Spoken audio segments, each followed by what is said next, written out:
Permintaan terhadap sumber daya manusia dan fasilitas harus ditentukan dan dikendalikan.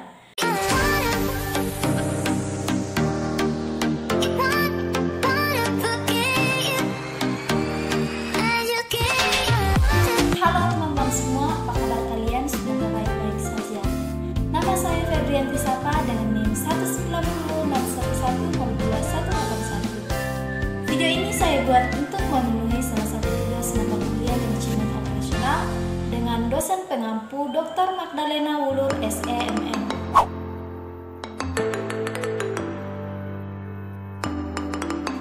Kita akan membahas tentang 10 keputusan manajemen operasional.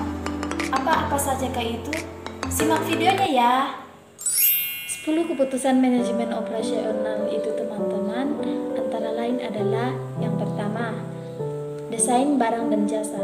Merupakan suatu keputusan yang sangat berpengaruh besar dalam kualitas akhir produk dan jumlah SDM yang dibutuhkan untuk membuat suatu keputusan produk. Dalam hal ini, perusahaan jasa harus mengutamakan dimensi-dimensi dari jasanya untuk memungkinkannya mencapai keunggulan di atas persaingannya. Kemudian untuk siklus hidup produk mengalami 3 perkembangan, yaitu tahap pertama yaitu perkenalan, kemudian tahap kedua yaitu pertumbuhan, tahap ketiga yaitu pendewasaan, dan tahap keempat yaitu kedua penetapan kualitas.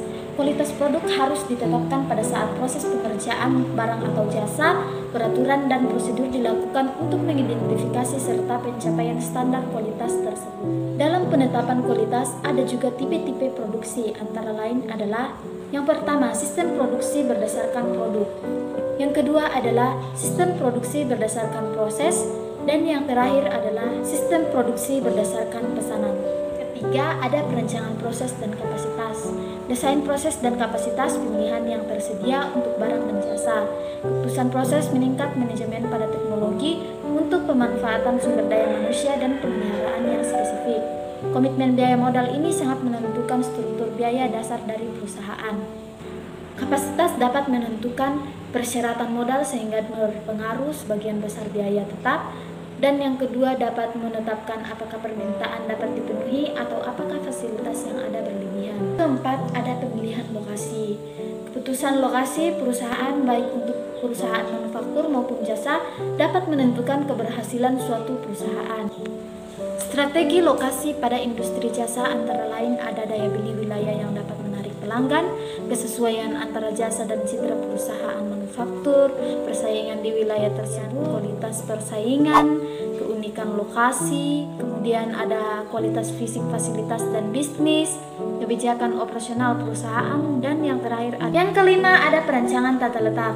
Jadi kebutuhan kapasitas, tingkat personal, kebutuhan pembeli, kebutuhan persediaan sangat berpengaruh pada tata letak. Selain itu, proses bahan baku harus ditempatkan dengan memperhatikan keterkaitan antara satu sama lain. Tujuan dari perencanaan tata letak adalah untuk mendapatkan suatu susunan tata letak yang paling optimal dari fasilitas-fasilitas produksi yang tersedia di dalam suatu perusahaan. Ada strategi SDM dan rancangan pekerjaan. Jadi manusia adalah bagian integral dan mahal dari desain sistem total. Oleh karena itu, kebutuhan mutu kerja yang disediakan, bakat dan keahlian dibutuhkan, dan biayanya harus ditekan.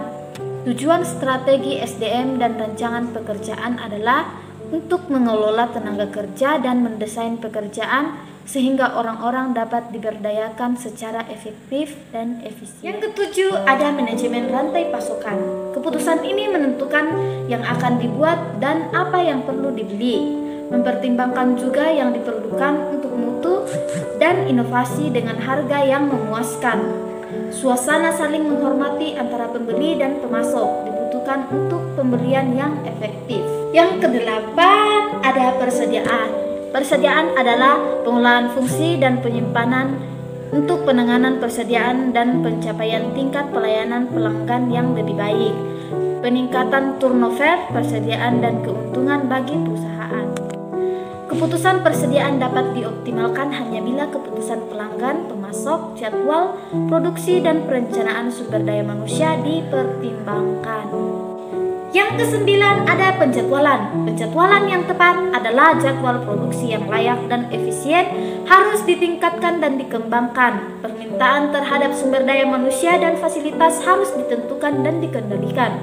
Tujuan dari penjadwalan yaitu meminimalkan waktu proses, persediaan serta penggunaan yang efisien dan fasilitas tenaga kerja dan peralatan.